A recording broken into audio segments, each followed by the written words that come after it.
Joining us live from central London is Ayo Johnson, Director of Viewpoint Africa. Ayo, hello again. Pretty significant moment, this.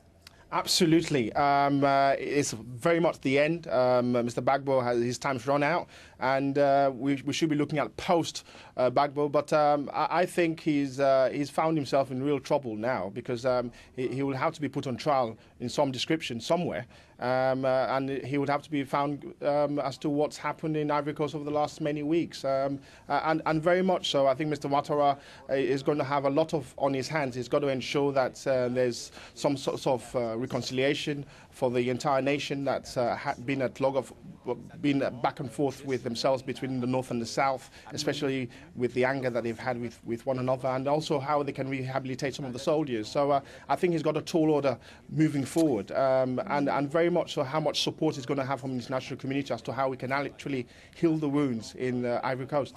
Ayo, in terms of how it happened, many people looking at it say how interesting it is that the UN were very keen to stress it wasn't French forces, it wasn't United Nations forces, that it was Ouattara's people, Ouattara's supporters and forces that went in to get Gbagbo. And I guess that's important to the people who he will now rule.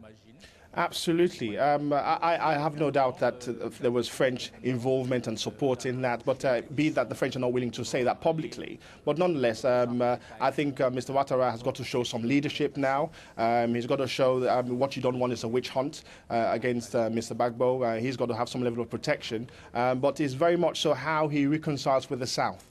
The people in the South have hated against the North. How he brings everyone together to become one again, that's a very, very difficult order, and it's not going to happen in the short term. So you're looking at a medium-term strategy and long-term continual support from the UN and other stakeholders.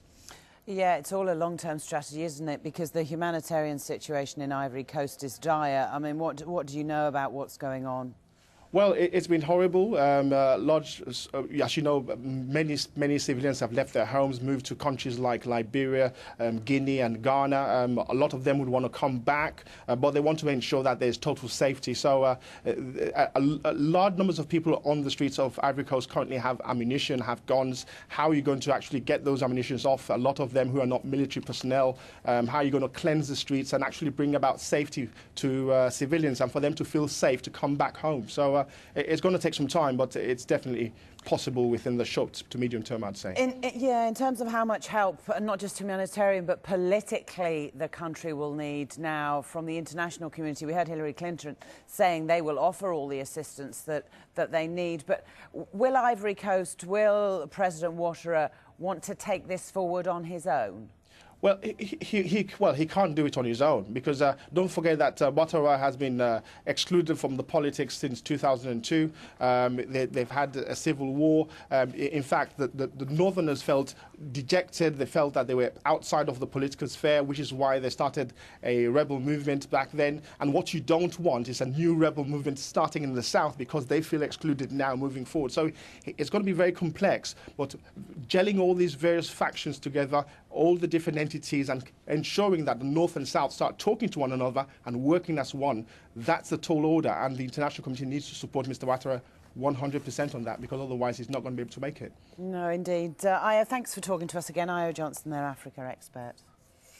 So breaking news to bring you regarding the phone hacking scandal. News International, the parent company of News of the World, issued an apology on Friday, you may remember, to 8 celebrities, politicians, people in the public eye, admitting that their phones had been hacked and setting us up a compensation scheme. There has been a lot of